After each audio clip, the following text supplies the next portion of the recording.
Assalamualaikum warahmatullahi wabarakatuh dan salam sejahtera kepada semua pelajar 4 Neon yang dapat hadir pada hari ini. Jadi hari ini cikgu nak sambung yang topik kita yang bab 10 tu yang bahagian 3. Okey, jadi bahagian 3 ni kira yang terakhir lah sebelum topik ni habis untuk musim PKP ni. Sebenarnya kita dah habiskan hari tu, tapi ni cikgu ulang je. Jadi, okey, sebelum tu dah siap tugasan ke belum? Ada yang hantar, ada yang dah hantar. Okey, terima kasih pada yang hantar. Okey, tapi ramai sebenarnya yang tak hantar. Jadi pada waktu sekarang ni sebenarnya tanggungjawab tu daripada awak. Okey, cikgu tak boleh nak bising-bising macam selalu kat sekolah kan. Hari-hari cikgu minta. Tapi yang ni tanggungjawab awak lah. Cikgu suruh awak hantar. Okey, cikgu nak buat macam ni lah. Satu tugasan tak hantar, cikgu tolak 1 markah. Periksa akhir tahun. Periksa akhir tahun yang mungkin akan dijalankan pada tahun depan. Jadi jangan happy sangat tak ada periksa akhir tahun. Sebab awak tahun depan dah form 5. Jadi periksa akhir tahun tu memang kita perlukan sebagai TOV awak untuk form 5. Jadi untuk masa sekarang, setakat ni perbincangan yang cikgu dapat tahu, maklumat yang cikgu dapat tahu, peperiksaan akhir tahun awak mungkin akan dibuat pada awal tahun depan. Jadi nak memastikan supaya semua orang ambil bahagian lah dalam kelas-kelas yang cikgu buat dengan tugasan yang cikgu bagi tu. Satu tugasan dia tak hantar, cikgu nak tolak 1 markah. Boleh ke tak boleh? Boleh tak? Setuju ke tak setuju? Dia yang datang ni biasa setuju je sebab dia okey kan. Ni yang tak dapat dikesan ni. Okey? Boleh? Senyap je? Macam tak setuju je? Habis nak buat macam mana? Cikgu tunggu-tunggu orang tak hantar. Tapi ada yang bagus. Setiap kali tugasan, lepas kelas je dia terus buat. Yang tu cikgu nak ucap terima kasih lah. Okey, lambat hantar boleh. Janji awak hantar sebab kita jumpa tahun depan kan. Yang penting awak hantar. Sebab cikgu faham awak dekat rumah. Mungkin awak ada kekangan, mungkin ada yang kena jaga adik ke bila mak pergi kerja kan. Jadi, tapi ambil masa awak tu untuk buat. Okey? Sebab cikgu setakat ni pun tak banyak kerja cikgu bagi. Yang first tu yang cikgu suruh awak buat buku scrap ataupun video. Itu dah lama daripada sebelum kita cuti kan. Okey, lepas tu minggu lepas cikgu bagi satu tugasan tu 2 soalan je. 2 soalan dalam Google Classroom. Kalau tak boleh buka Google Classroom, dekat dalam video YouTube yang cikgu save tu, cikgu dah bagi link. Okay. Alright, so ini untuk yang tak ada alasan, yang tak ada alasan lah cikgu potong. Kalau macam yang dia memang dia tak ada line, memang dia ada masalah, tak boleh nak contact, yang tu mungkin boleh dimaafkan. Tapi setakat yang cikgu tahu, rasa kelas kita ni tak ada masalah kot. Okey, cuma kalau macam Rubini tu dia ada cakap dengan cikgu, dia tunggu phone mak dia. Tak apalah, cikgu okey je. Okey, jadi ni soalan minggu lepas. Soalan minggu lepas yang cikgu bagi masuk dalam Google Classroom, cikgu suruh buat, dah bagi jawapan pun kat sini lah. Ni, dah ada jawapan dah. Okey. Okey, dah ada jawapan pun. Jadi, ni. Senang je yang ni. Apalah cikgu. Okey. So, awak tengok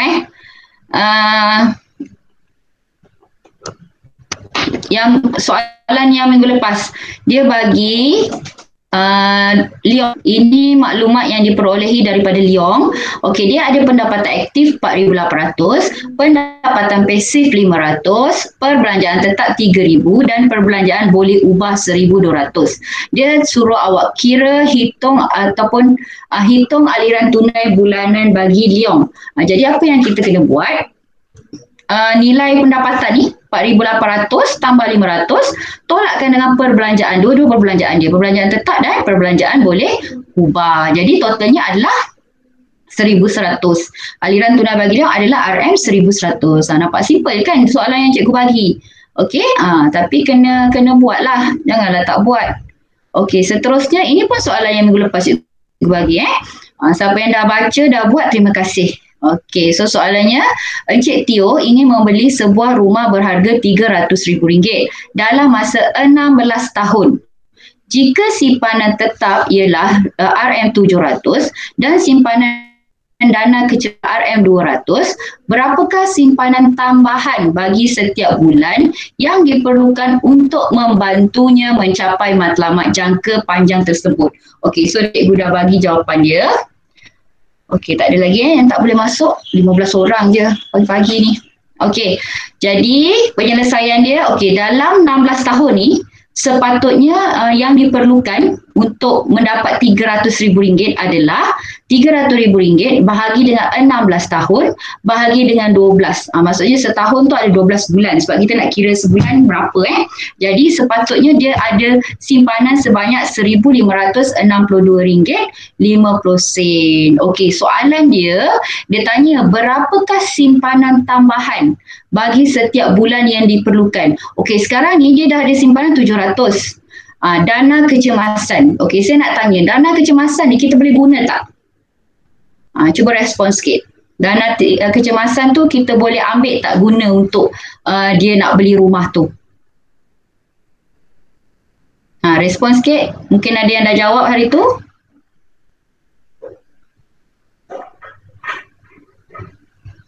Tak boleh. Okey, terima kasih Vanessa. Okey, kenapa tak boleh guna? Kenapa kita tak boleh guna yang dana kecemasan? Type dekat chatting tu, cikgu boleh nampak.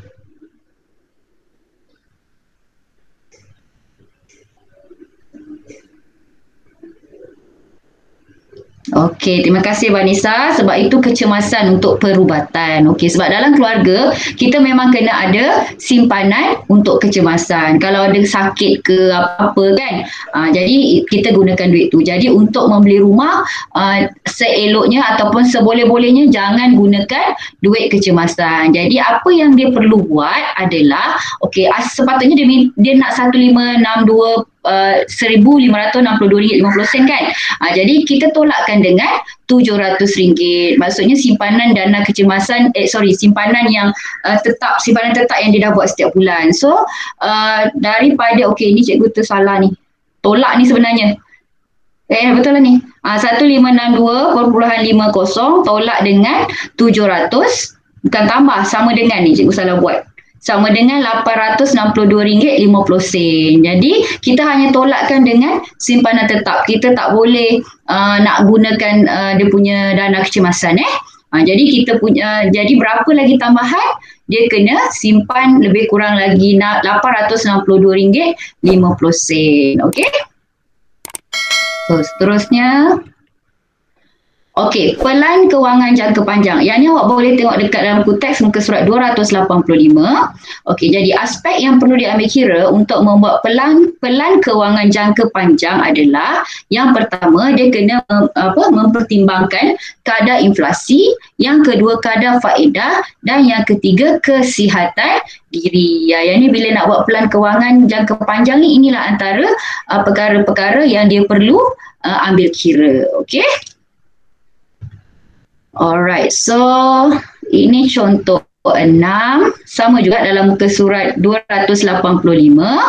Okey, kita tengok contoh dia. Encik Said dan isterinya ingin membeli sebuah rumah dalam masa 6 tahun selepas mereka berkahwin. Jumlah pendapatan mereka berdua ialah RM8,000 dan jumlah perbelanjaan tetap dan tidak tetap adalah RM6,500. Mereka bersyadang membeli sebuah rumah 2 tingkat yang berharga RM720,000 dengan wang pendahuluan sebanyak RM72,000. Jadi soalan dia, berapakah simpanan bulanan yang harus disimpan oleh Encik Said dan isterinya bagi mencapai matlamat tersebut? Dan B, adakah Encik Said bijaksana dari segi pembelian rumah yang berharga RM720,000? Berikan justifikasi anda. Okey, so soalan-soalan dia kurang macam ni lah. Dia bagi awak masalah, okey, lepas tu dia suruh awak selesaikan masalah individu tersebut. Boleh ke, tak boleh ke, apa yang berlaku, aliran tunai ke, aliran negatif ke, aliran tunai positif ke, aliran tunai negatif ke. Jadi jika berlaku macam tu, apa yang mungkin awak boleh cadangkan kepada dia. Okey, so kita tengok. Dia kata berapakah simpanan bulanan yang harus disimpan oleh Encik Said dan isterinya bagi mencapai matlamat tersebut. Jadi simpanan tahunan yang dia perlukan oleh Encik Said selama 6 tahun, sebab dekat sini dia ada bagi tahu okey. Dia ada bagi tahu kat sini maklumat dia. Ada 6 tahun Okey, jadi 72,000 bahagi dengan 6 tahun. So sekejap Apa tak boleh ni? Alamak, tak boleh lah. Okey, ni tadi. 72,000 bahagi dengan 6 tahun. So sebenarnya dia memerlukan setahun adalah 12,000. Dan 12,000 dia bahagi dengan 12 bulan, setahun dia sebulan dia perlu simpan sebanyak RM1,000. Jadi bagi keluarga Encik Said, jumlah simpanan bulanan sebanyak RM1,000 sebulan bagi mencapai matlamat jangka panjang, tidak sukar memandangkan jumlah pendapatan sebanyak RM8,000. Okey, jadi sebenarnya bolehlah untuk dia tu. Okey, so kita tengok soalan B. Okey, soalan B, adakah Encik Said bijaksana dari segi pembelian rumah yang berharga RM720,000? Berikan justifikasi anda. Okey.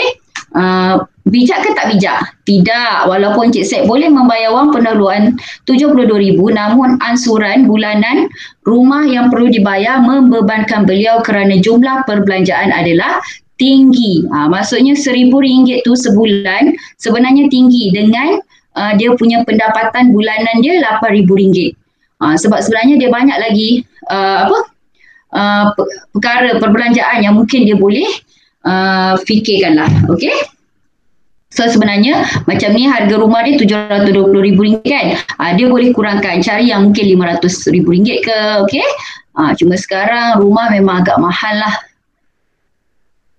Okey. Yang ni contoh soalan. Okey, contoh soalan ni tak ada dalam buku teks. Baca sekejap. Sementara okey, cikgu bagi masa baca sekejap sebab dia tak ada dalam buku teks.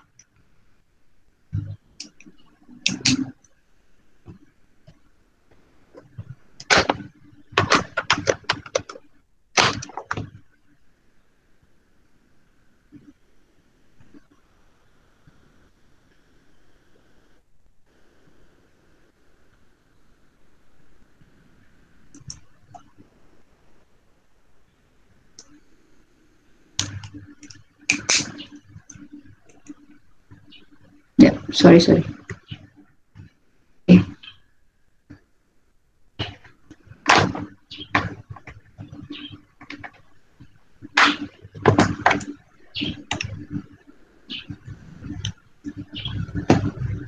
Okey, boleh So contoh soalan ni memang cikgu ambil daripada buku latihan lah. N menerima pendapatan RM2,650 dan allowance RM350 dalam 1 bulan. Dia juga menerima pendapatan pasif sebanyak RM400 setiap bulan. Jumlah pendapatan tetap dan perbelanjaan tidak tetap yang dibelanjakan masing-masing ialah RM2,100 dan RM700 sebulan. Okey, ada lagi tak yang? Okey. Jadi yang pertama, hitung aliran tunai bulanan bagi N. Jelaskan jawapan anda. Okey, so yang ni awak kena tengoklah aliran tunai. Awak kena tahu kalau dia kata aliran tunai tu apa sebenarnya yang dia nak. Okey, yang kedua, jika pendapatan pasif bagi N berkurang sebanyak 30% dan jumlah perbelanjaan meningkat sebanyak RM600, apakah yang akan berlaku kepada aliran tunainya? Okey, jadi yang ni soalan ni kita sebenarnya pernah bincang dekat dalam kelas. Nanti awak boleh check dekat buku teks. Soalan ni memang kita pernah bincang bentuk soalan macam ni. Dia berlaku ada masalah. Okey, macam yang N ni berkurang sebanyak 30% pendapatan pasif. So pendapatan pasif dia dekat sini kalau kat sini RM400 sebulan. Tetapi berlaku pula pengurangan 30% dan jumlah perbelanjaan meningkat kepada 600. Belanja hari-hari dia tu, bulanan dia tu pula meningkat kepada 600. Jadi apa yang dia perlu buat? Okey.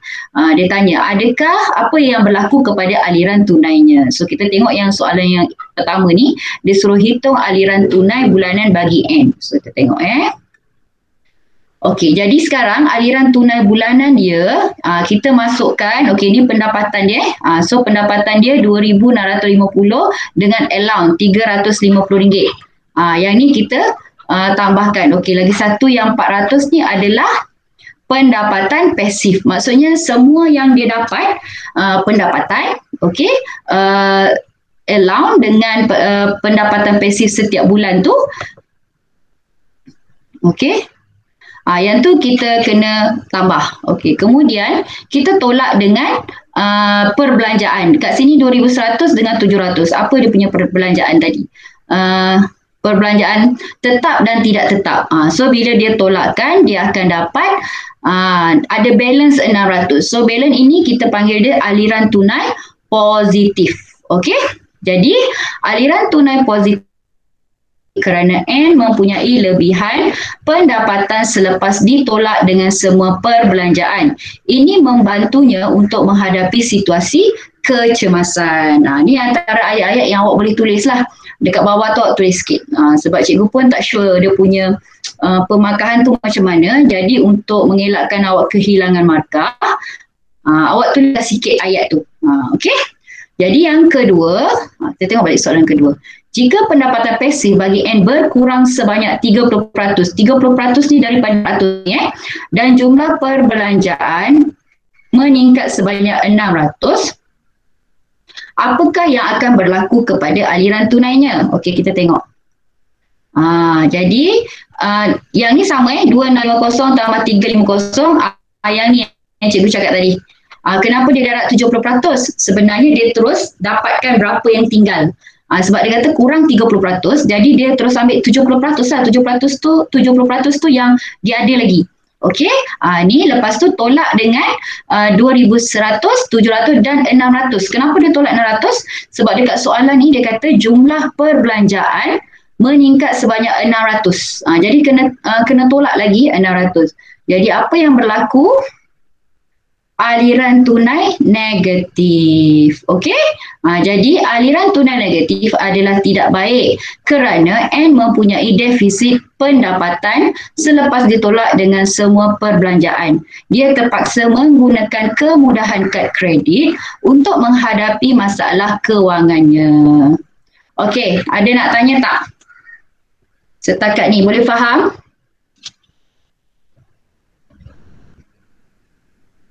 Boleh faham setakat ni? Kelas? Okey, good Prem. Yang lain macam mana? Ya, Vishnu. Boleh? Okey. Tanya Vishnu. Okey, Koen ada. Okey. Kiawen, okey, Rubini. Vishnu nak tanya apa?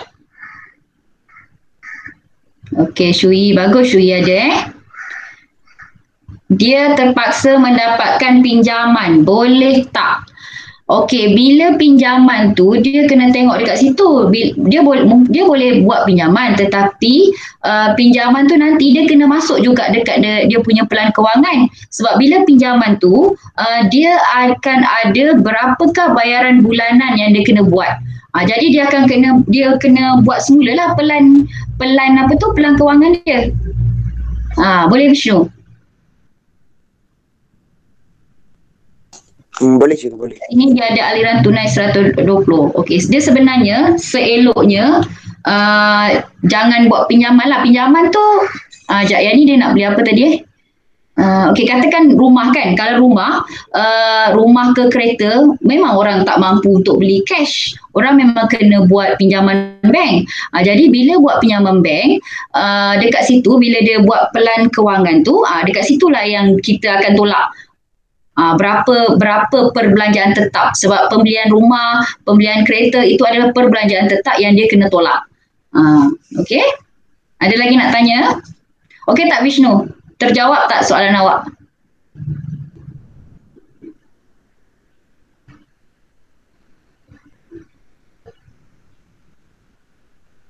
Okey. Yang lain boleh tak ada masalah Kekal 16 orang ni.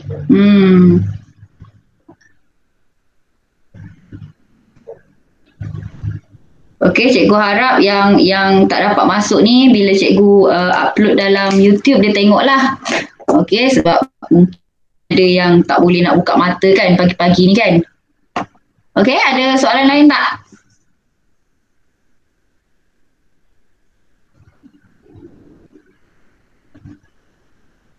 Ada tak?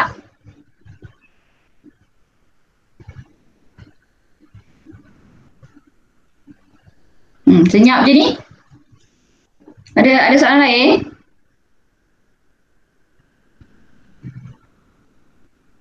Okey, tak ada Vanessa, thank you. Okey, tak ada je. Okey. So nanti cikgu akan thank you Rubini Okey, Ihan. Okey. So, sebenarnya dah habis dah kelas kita. Cikgu buat tak lama pun. Paling-paling lama akan sejam. Tapi yang ni sebab ini yang last untuk topik ni. So, cikgu just habiskanlah. Cikgu tak masuk yang baru. Okey, jadi setakat ni apa tugasan yang cikgu dah bagi dekat awak.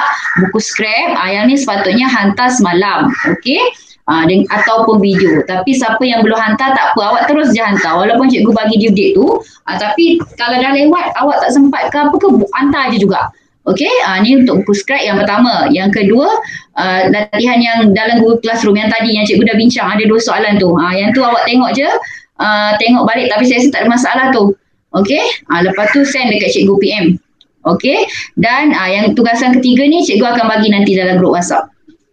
Okey? Boleh? Ada apa-apa nak tanya? Sebenarnya kelas kita dah habis. Sekejap je.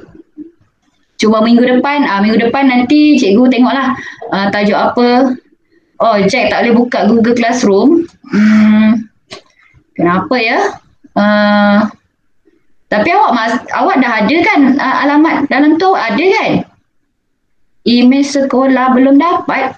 Bukan Jack dah ada ke? Sebab cikgu rasa cikgu check 5 orang je yang tak masuk dalam tu. Nanti PM cikgu balik macam mana? Sebab yang semalam cikgu check ada 5 orang je yang dia tak pernah wujud. Password email salah. Okey, password email salah. Okey, tak apa nanti awak PM cikgu. Cikgu bagi password yang memang sekolah punya. Kalau tak, kena PM cikgu Syahir untuk dia mungkin reset balik awak punya email tu. Okey, Jack, nanti PM cikgu. Mungkin lepas pukul 10 lah sebab lepas ni cikgu ada kelas lain pula. Okey. Yang lain ada apa-apa nak tanya tak? Okey, nanti cikgu akan bagi soalan dalam grup WhatsApp. Okey, tak ada. So, kalau tak ada, cikgu rasa cikgu boleh tamatkan sekarang. Okey, jumpa lagi minggu depan. Terima kasih kepada yang datang hari ni. Bye, Assalamualaikum. Nanti cikgu akan kehadiran. Okey, sama-sama. Okey, Vanessa. Okey, terima kasih Prem, Vishnu, Jack, Koen. Okey, bye. Shui, okey, bye. Ihan, okey, bye. Tiffany, bye.